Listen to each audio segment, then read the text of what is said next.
ladies 18 to 26, hope you're ready to get drafted. It is not just the boys. No, I can tell you right now you don't want me. Take one look at me. You think I can defend our country? I can barely defend myself in an argument. Why do women even have rights? I want to go back in time to when we had to be in the kitchen, no voting, no working, no rights. I'm fine with that. I don't want to go to war. I'll be in the kitchen making Pookie a sandwich until he gets back. I'm cool with that. All right, this is the book of Isaiah, chapter 32, and verse 9. And it says, "Rise up, ye women that are at ease. Hear my voice, ye careless daughters. Give ear unto my speech. Many days and years shall ye be troubled, ye careless women, for the vintage shall fail. The gathering shall not come. Tremble, ye women that are at ease. Be troubled, ye careless ones. Strip you and make you bare, and gird sackcloth upon your loins. I want to give all honor, all glory, and all praise unto Yahweh, Bahashem, Yahweh Shai, Bahashem Rakakwadash. Double honors to the elders of the nation of Israel. Shalom to you brothers out there that are laboring, enduring the elements, making your body a living sacrifice, trying to seal the elect, making your call and election sure, seeking out your own salvation, as well as you sisters that are learning, listening, applying, being obedient to your husband. Shalom, shalom. It's the brother Zechariah coming back to you with another lesson, all right? And I'm going to call this one, you women that are at ease will be drafted, okay? So you women that are at ease, you women that are comfortable in Babylon, you know, that are just living your life how you want to live it, you know, and you, especially you Israelite women. But this is going to be for you heathen women as well. Y'all going to be drafted. But really the message for my Israelite women out there, man, you so-called Negroes, Hispanics, and Native American women, you're going to be drafted, man. You know, and I got articles to prove it, man. But that's why I started off with Isaiah 32, 9 through 11, you know, because it tells you, and it said, you know, you women that are at ease, it said it twice in here. And the reason for that, it has, sometimes you got to say things twice, you know, maybe a third time, you know, because, you know, they just don't get it, you know. You know, and Yahweh Hashem Yahweh Shai, and this is not a shot at you women, because you women that are coming back to this truth, you're starting to gain knowledge, understanding, and wisdom and stuff like that.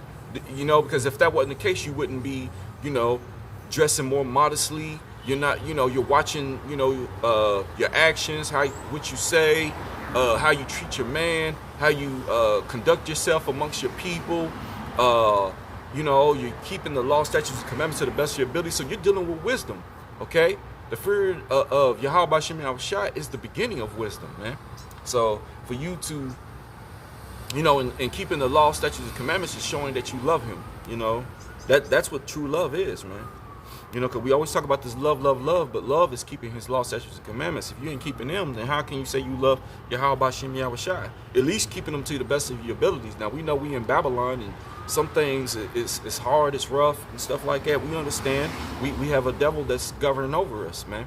You know, even in the ancient world, going back to the Apocrypha, it tells you that, you know, it was, we couldn't even profess to be a Jew in out there in Rome, you know.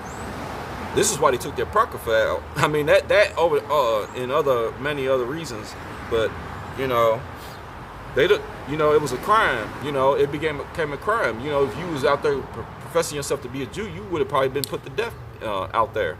You know, keeping the law, statutes, and commandments and things.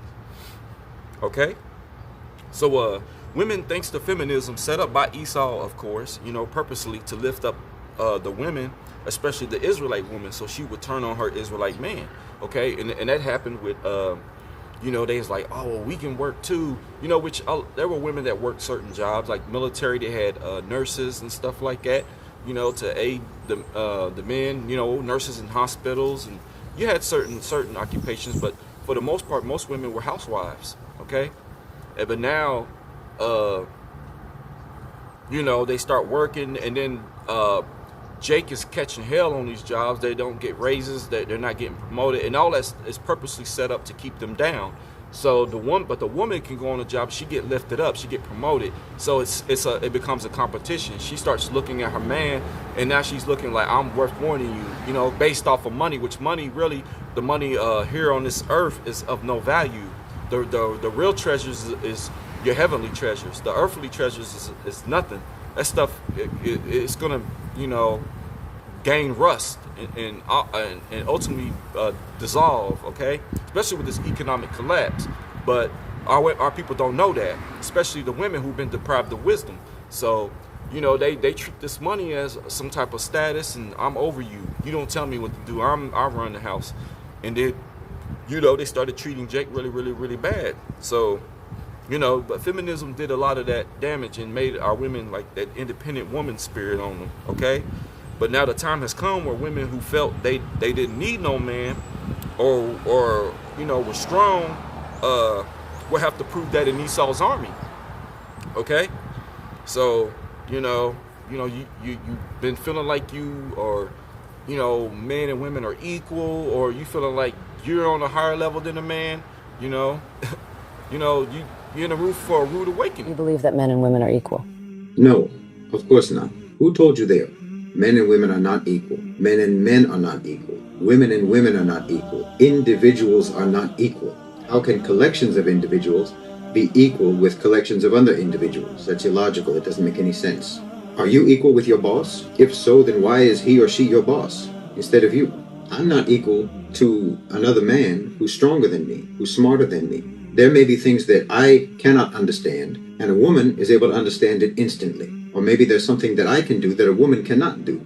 If we're all born equal, then how do you explain the infinite disparities between people's capacities? Every person, individual person, is tasked with what their God-given capacities are capable of, and no one is blamed or shamed or looked down upon for not being able to do what's beyond their capacity. And we're not judged on an equal basis, but we're judged according to our individual abilities, whether you're a man or a woman. All right, this is 1 Peter chapter 3 and verse 7. And it says, likewise, ye husbands, dwell with them according to knowledge.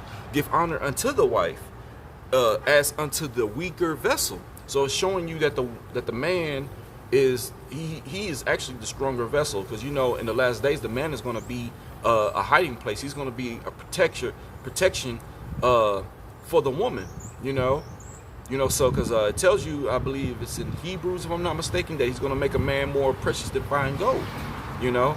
So, you know, we've been put down, but now we're going to be built up, you know. So it'll be wise if, you know, a woman that's dealing with knowledge, she's going to hearken and be with a man of the Lord in those days, because he's going to be your way out, your ticket to salvation.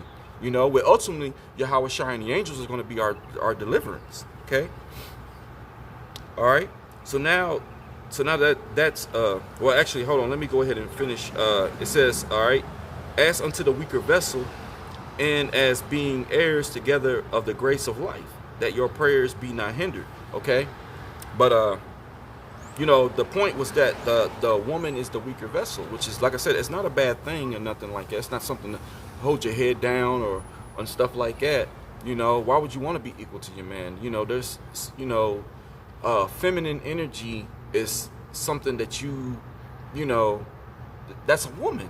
You know, you don't want that manly, you know, you go in the gym and you got muscles bigger than a man and stuff like that. You women want to be so the man that you start dressing and looking like a man. And, you know, the scripture talks about, you know, you shouldn't wear what pertaineth unto a man, and a man shouldn't pertain that what pertaineth unto a woman, which I'm gonna show you something about that in an article later on. But so now that we got that understood, women have been living deliciously, you know, these why they've been living deliciously here in Babylon. Esau has been setting the stage up to where you're gonna be drafted, you know, and to fight in his wars, man. Okay, so I got an article I'm gonna pull out here. Give me 1 second.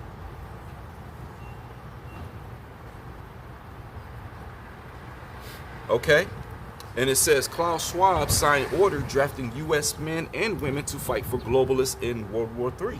Okay, we know the scriptures tell you that the third woe is you know, the second woe has passed, but the third woe is coming quickly. You know, and we're getting closer and closer to it, man. You're hearing more and more people speak on you know, talking about, man, we're, you know, World War III, we're getting close, and you're seeing more and more signs, man. So he basically signing an order to where men and women are gonna have to fight, you know. So I got a couple of precepts I'm gonna bring out here real quick.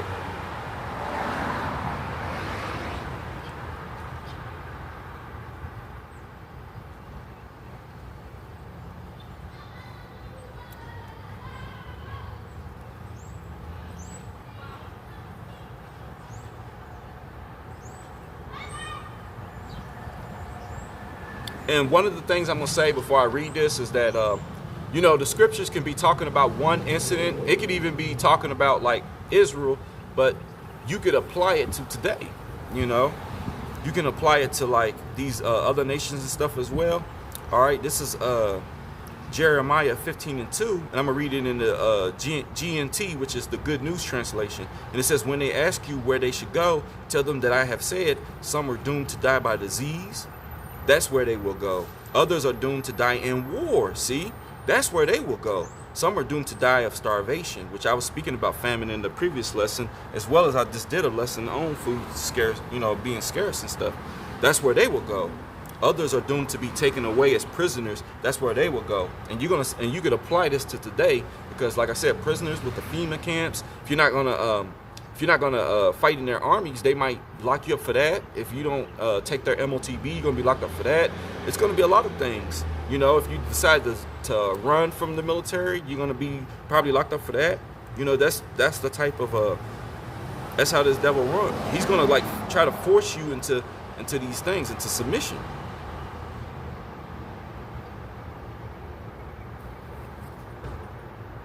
All right, this is the book of Jeremiah, chapter 18 and verse 21. Okay, and I'm gonna read this one in the GNT also. Give me 1 second. All right, and it says, "But now, Lord, let their children starve to death. Let them be killed in war. See, let them lose their husbands and children. Let them die of disease, and young men be killed in battle." Okay, so not just you women, but you men too. There's going to be a lot of men that's going to be killed in these wars and these battles that are to come. Okay, and the reason why we're really stressing on the women right now is because a lot of these women thinking like, oh well, you know, it ain't going to apply to me. You know, the man's going to go, but that's not going to be the case. There's going to be a lot of women that are going to be going into these wars as well. Okay, you know, that's why I said I had articles, video clips. And even the scriptures. You can apply that with the scriptures, man. All right. All right, this is 2nd Ezra, chapter 16, and I'm going to start at verse 33. And it says, "The virgins shall mourn, having no bridegrooms. The women shall mourn, having no husbands. Their daughters shall mourn, having no helpers." Okay, this is a future prophecy, you know, with these wars and stuff. And then verse 34 says, "In the wars shall their bridegrooms be destroyed." So a lot of these men that go over there, they're going to be destroyed in these wars. Okay, now you're going to have women that might not be in the wars. They're not going to go into wars, but they're going to be some that do, and they're going to be destroyed, man, as well. But it says, "In the war shall their bridegrooms be destroyed, and their husbands shall perish of famine." And hey, I was just talking about famine with the other precepts. See, precept upon precept. Okay? So that's the type of time that we're in, man. Okay? So moving on, there's another article here, and this is from The Hill, and it says, "Pentagon put troops on notice to prepare to deploy to support Israel." And see, I was just talking about Amalek in the previous lesson. You know, see, there's a relationship between Babylon and Israel, and that's because the real people of that land are here, you know, in captivity for the most part, majority of us, you know. So they have us in captivity, so they're going to work in you know, together, and he's going to use troops, you know. So hell, some of us Israelites are going to be used to fight that war, and that's crazy. You know, you fighting for the people that got you in captivity. This is why I ended the last lesson on not being joined unto them. Okay, so being in their militaries, trusting in Esau, you know, his military might, his power, his strength, his chariots, and all that. You know, you're going to, you know, it's going to be your shame and your confusion, because you're going to be like, what's going on? I'm in this military, I'm fighting. You thinking you're fighting for something that's right, you're fighting for your country, you know, but ultimately this country ain't yours. This is, Esau took this, man, by bloodshed of your ancestors, and you think that fighting along with him, you know, is gonna turn out good for you? No, you know, and ultimately he's gonna use a lot of you to fight your maker, you know, when Yahweh shall return. So that's not gonna be good. Okay, this is why we keep telling you, you don't want to be joined unto him. All right. So moving on, I got another article here, and this says, "Americans searching, will I get drafted to war?" So they're searching, they're wondering, hey, am I going to be drafted to war? You know, these, because I'm telling you, I'm going to just tell you, a lot of these Babylonians here, they don't want to fight in these wars. Like I said it in the previous lesson. They're all about peace. They want peace and all that. They don't want to fight in these wars, man. So when they get sent over to these wars, they're not gonna want to fight. They're not gonna want. And some of them might resist. It might become a sedition among men, like it tells you in 2nd Ezra, the 15th chapter. You know, because it's gonna. They're not going to listen to the government anymore, especially when they crash the economy. And that might lead to it when they're beginning to buck up and say, look, we're not going to fight your wars. We're not going to do this. We're tired of it. You know, a lot of stuff's being exposed, and that's when they're going to probably cut the money and stuff, you know, here, pull the plug on this place. All right. But it says, again, it's American searching will I get drafted to war hits highest level since Iraq. 2007 surge amid World War III threat. All right. It says geopolitical and financial cycle expert Charles Lanier, if I'm saying his name right, has warned that the world is teetering on the edge of a war cycle that could last many years. All right. Lanier may be correct. The Ukraine war has been ongoing for 1.7 years, and just days ago, Hamas invaded Israel, you know, sparking yet another dangerous geopolitical powder keg exploding right before our very eyes. On Saturday, former President Trump told the crowd in Cedar Rapids, Iowa, that the U.S. is closer to World War III than ever been. And that's true. The scriptures tell you that. You know, that third woe is on its way, man. Okay? The second woe is past. And this is what he said. He said, I'm telling you, we are closer to World War III. Trump said, warning to another conflict could use weaponry the likes of which this world has never seen before. Wow. So, hey, they got weapons and stuff that they've never seen. It's going to be crazy, man. You know?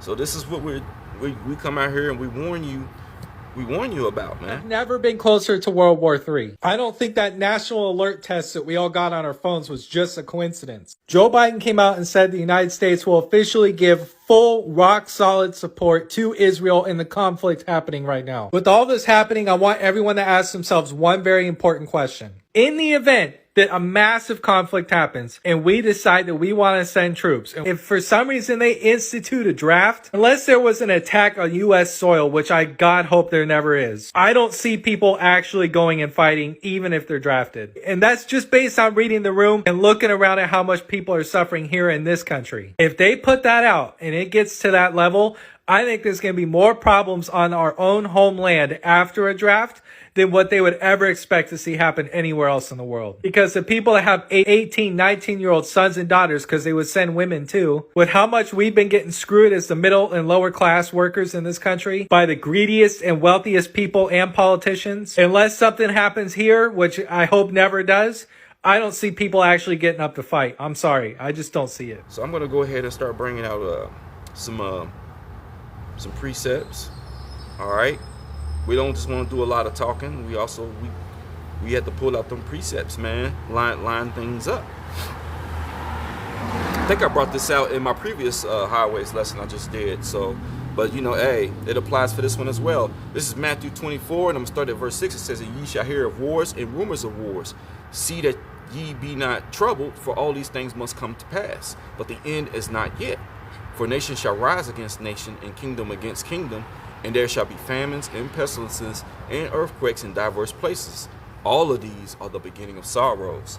Okay? So all these are the beginning of sorrows, man. You know?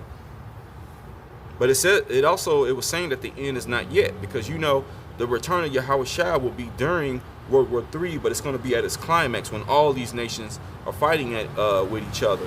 Okay? Because, and the reason we know this is because when you go into the scriptures of it, whenever they see him coming, they're in the midst of fighting each other. It says they're going to stop fighting each other to go try to subdue the man that came out of the waters. And that's Yahushua and the angels.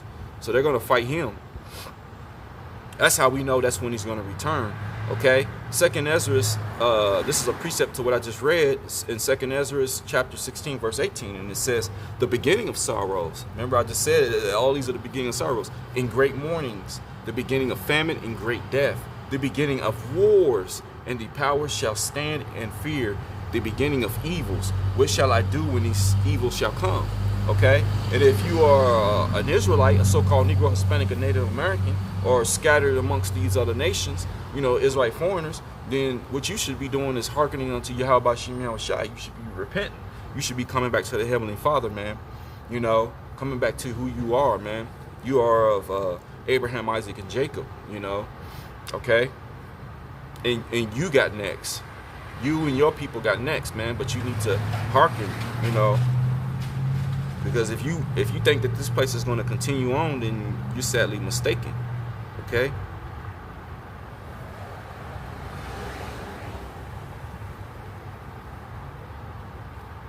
Okay, this is another article here, and it says 71% of Americans do not trust the government to prevent doomsday.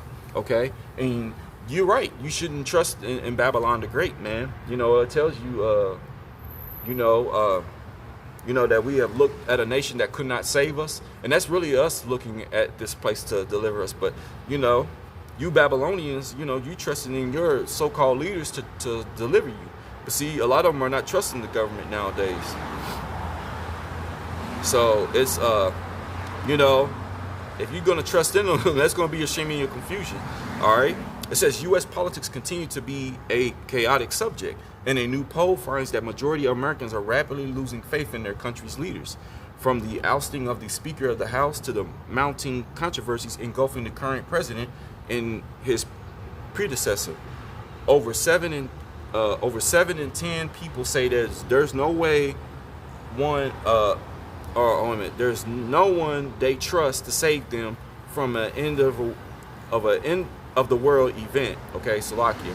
Such problems only push the so-called doomsday clock to tick closer to end times. Okay, doomsday clock, man. They got a doomsday clock, man. These people crazy. but ultimately, yeah, they're not trusting in their government, man, because you know, it's not looking good, man. Okay, there's another article here, and it says who's in the army now? A pitch switch aims to get more military recruits. Because I did a lesson on this, how they're actually it's not looking really good in these militaries. They're not as strong, you know. That hammer of the earth is being broken, you know. And then the ones that are in there, it's not even looking good for a lot of them as well, you know. So they're becoming more few in number and stuff. They're all scattered and stuff, and this place is going to become more and more vulnerable. Okay, but you know, I had another thing here. You know, speaking of that, like I said, the ones that are in there, they are becoming feminized. They're feminizing the men, even in the military. Okay. And a brother posted this, and it says, we have soldiers dressing up as drag queens while wearing their uniform. The world is laughing at us. And they are. This place is, they're becoming the laughing stock of the world, you know. So you got cross-dressers up in the military, you know. And I was talking about Deuteronomy, where it says that a woman should not wear what pertaineth unto a man, and a man should wear what pertaineth unto a woman. But you're seeing it more and more and more as iniquity is being increased in this place, man. You know, so it's looking bad out here, man, especially for Babylon and their military. Okay. There's another article here, and it says soldiers are getting burned out. Army leadership knows it's a problem, and it is. These people are getting tired. You're seeing people more and more snap. I think there was a video. No, it was an article that I seen, and I could have put it in my lesson, but I have to speak on it. And it was a guy that was in the military, and he came home, and he just out of nowhere just snapped, and they said he killed his wife. And I just seen this like the other day, you know. So you know, they're burnt out. They, you know, everything, they just on edge. And it's war, and they don't have a break, man. You know, it's always at war. But see, they don't understand is that Esau, his nature is war. It's in him, you know, to just constantly war. He's not a peaceful person. You know, the earth was really at peace. Last time it was really at peace was when King Solomon was ruling. You know, but when you got heathen ruling over you, especially the lowest of the lowest, the base man, Esau, Edom, you know, what do you expect? You know, this man it says you, going back to the book of Genesis, he will live by the sword. Okay. It also tells you that his words will smooth as butter, but war is in his heart. Okay. So it shouldn't be no surprise to you. Okay. but they're becoming more and more burnt out. Okay, I saw this earlier from RT News, and it says people are fleeing from Ukraine. No one wants to fight. So yeah, people are getting tired. They don't want to fight. Like I said, they want peace. But see, when you have a ruler like that over you, and now what they're gonna do is they're gonna force you into doing it. And if you don't, then they're gonna just prison you or probably put you down. You know, and they'll find someone who will do it. You know.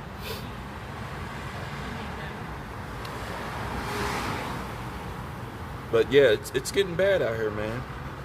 Okay. A lot of these, you know, and the ones that are in the military, they wanting to get out and flee, which, you know, that you get charged for that. Like this guy, that Jake Travis King. All right, this is an article here, and it says U.S. soldier who entered North Korea is charged with desertion. Okay, see, they kept saying, they acting like they were worried about his well-being. We just want to get him back. But he when he came back, what happened? He got charged, so he's gonna have to do time.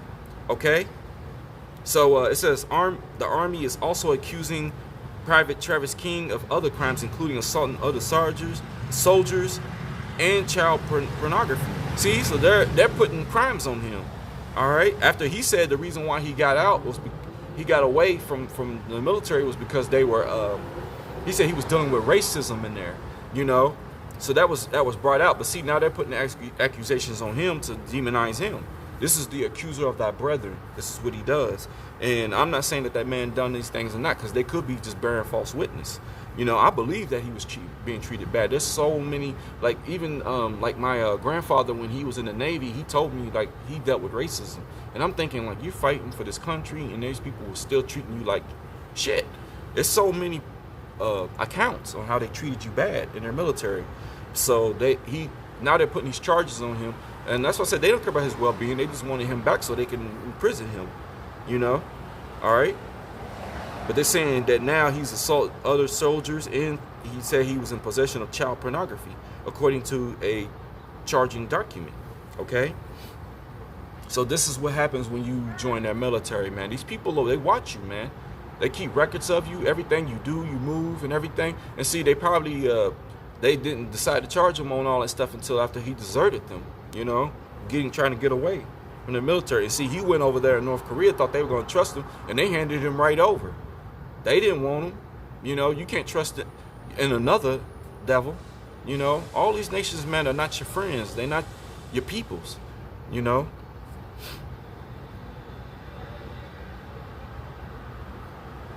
All right. So, you know, this is the warning that we give our people, man. You know, join these people if you want to, man. Join them if you want to, and it's gonna be, it's not gonna end well for you. Matter of fact, I got this here. You know, I was on YouTube and just scrolling, and it's all through the spirit, man. Of Yahweh Shem Shah. But U.S. Border Patrol are looking for recruits, so they put a ad up on YouTube, and this is what was intriguing to me. It says earn up to $20,000 in recruitment incentives, okay? And then in the little small letter, it says some conditions apply. All right, it says join our team, earn the badge, go beyond. But this is the thing. Look who's who they got at the you know, as the presentation. You know, who's the person that they focus on? Eve, so-called black woman, man. So this is why I started this lesson talking about you women that are at ease. You're gonna be drafted. They want you in this, man. So you've been living good and all that, but it comes with a price. It's like they say the music industry, when you sign over and all that, you sign your soul over and stuff, it comes with a price.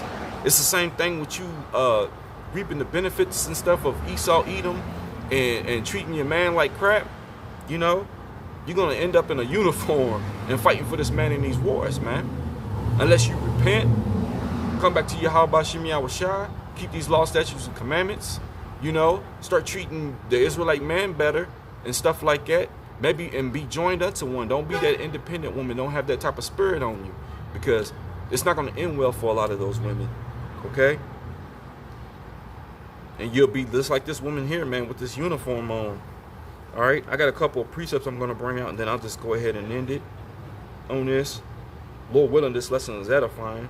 It started to sprinkle a little bit, so I was really worried, but I was trying to stay grounded. I'm call all Yahweh Shem Shah for not allowing it to start pouring down. It wasn't supposed to pour down until about 7. It's 5:31, man. But that shows you that Esau Edom, what he does, man, he's messing with this weather, you know.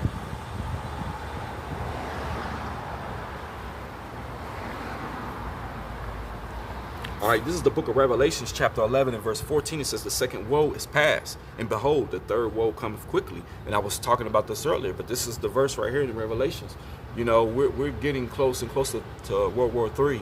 So you want to be circumspect and mindful of the times you're in, okay? You know, this is not the time to be playing around, you know what I'm saying, with your head up your ass, man. You need to be, you know, taking this time seriously, man, because you know, 1 second you could be out here, you know, you living it up, you treating Jake like crap and all that. Next thing you know, you're gonna be one of those women with a uniform on, and it don't end well for us and our women in the military. There was that I believe she was an Issacharite. I know she was a Northern Kingdom sister, man, but there was some military, man. They ended up doing something to her, man. They ended up raping her, I guess, and they disposed of her body and everything. You know, she was missing for a long time, but they ended up charging those guys that did that, man. And I believe they were Edomite men, soldiers, man. That spirit is on these people, man. And like I said, at any moment it could just switch on and they come at you, man, like that, you know. All right, this is Jeremiah 31 and 22, and it says, how long wilt thou go about, O thou backsliding daughter? For the Lord hath created a new thing in the earth. A woman shall compass a man. And that's what you've seen, man. Women being over the man like that. And that's not the natural order. Because the order is supposed to be Yahweh, you know, Yahweh Shai. You got the man, you got the woman, and with the children under her, you know. And order is all out of whack. You got the woman, man, and the children are over the man, you know. And that's why you look at everything, and it's just total chaos, nothing but divorces and everything out here, man, you know, because it's not the order that Yahweh Shai has established, okay? Him making a new thing with the woman compassing a man, that's a curse, man. That's a curse. That's not a good thing, you know. All right, this is the book of Micah, chapter 7 and verse 10, and I'll end it on this one, okay? Then she that is my enemy. So if you've been treating Jake like crap and stuff like that, you've been an enemy. Or even if you're a woman that has been giving hell to Jake, that's in his truth, giving him a hard time while he's trying to do the work, you know. All right, then she that is my enemy shall see it, and shame shall cover her, which said unto me, where is the Lord thy God? My eyes shall behold her, now shall she be trodden down as the mire of the streets. So you're going to be trodden down. And that can happen with Jacob's trouble. That can happen with you in those wars. If you get drafted, you know, you're going to be destroyed. You know, you might get captured, and you're a woman, so you might get raped and all that. It tells you that in the scriptures that women will be ravished, which that's another word for, you know what, them taking advantage of you sexually, you know. And that's going to happen, you know, to a lot of those Eves, you know, and you other women too, you Babylonian women, you know, you women of these other nations that are in Esau's militaries, you know. Things will happen to you, man, you know, if you fighting these other nations and you get captured, you know, they might just rape you and put you down, man, put you to death, okay? So, you know, you need to hearken unto the words of Yahweh Shai, which is through his men, the prophets, all right? This is the times that we're in.